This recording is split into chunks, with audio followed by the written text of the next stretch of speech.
Like images, you can put audios also in your web page. So how we'll do that? We'll see it now. So we'll create a folder. We named it as audio.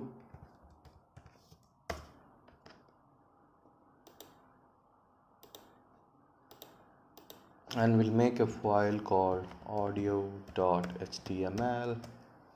Okay, so here we'll write the boiler code. So shift exclamation mark, boilerplate code has came, and as you guessed it, the audio has a audio tag, and it starts and ends. So to get any file into it, like how we had src in image tag, here also we have src source. Okay, and in this source we give the path of the file which we want to play. So it takes two file extension, mp3 and ogg. So I'll search for some file. I got one website.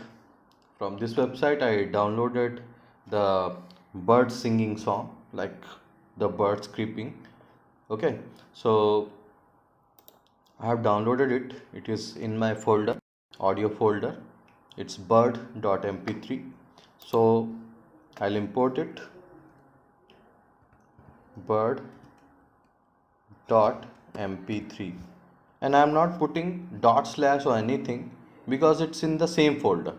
Okay, you can see audio has the bird.mp3 in it. So I'm not putting any dot slash or anything, because if we are accessing any folder, at that time we need to put dot slash or double dot slash. For going back to a parent directory, we need to put double dot slash. As I save it, I'll open it. So nothing you can see or nothing you can hear. So for that, the HTML has provided one attribute called controls, which will give you controls of play, pause, and everything. So that attribute is controls. This controls attribute will provide you play button, pause button, sound button, and everything. So here it is, the default audio player. As you run it, you can hear the birds sound. I think with this, I think you can't hear, but I can hear it. So I'll provide you this audio also. You can use it and you can hear the bird sound. You can increase the volume, you can uh, put it in the silent, you can pause it, you can play it, everything you can do it. Okay, some browsers are there which doesn't support mp3. So for them, in HTML they have introduced some new tags. Inside audio we'll create one tag for source. Like we have src attribute, there is a source tag also which will give you the source file.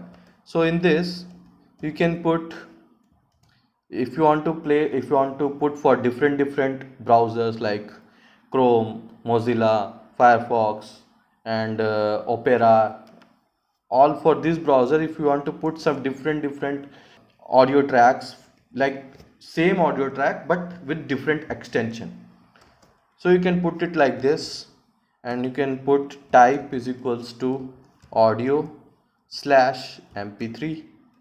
And if you have OOG audio also or MPEG audio also, you can put it like this. So here you can put source,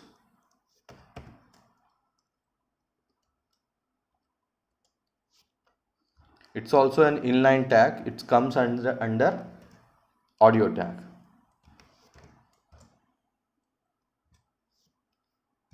OGG, and type would be audio slash OGG. It's not OOG, sorry. for OOG, it's OGG, and it will not have a closing tag. So these tags were defined in HTML5. So it will function same, but we have to provide the controls.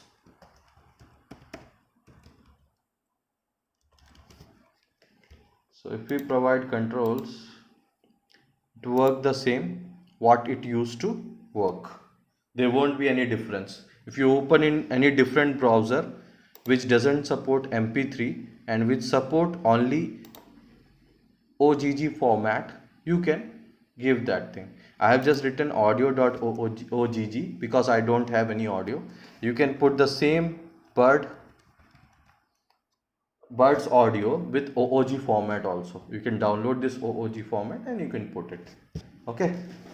And one more thing, like I have wrongly mentioned MP3. Here it will come MPEG. If you don't put it, that's also fine. There won't be any problem with that.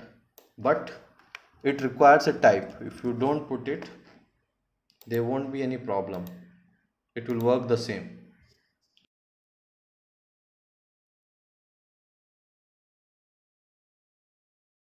So this type attribute they have removed in like HTML5 because it was used with JavaScript also. It was used with everything, whatever CSS was there. Okay, so this is not so mandatory right now. You can put it or you can't. You can do both the things. This is how you will put audio in your web page. Okay, so try it. Thank you.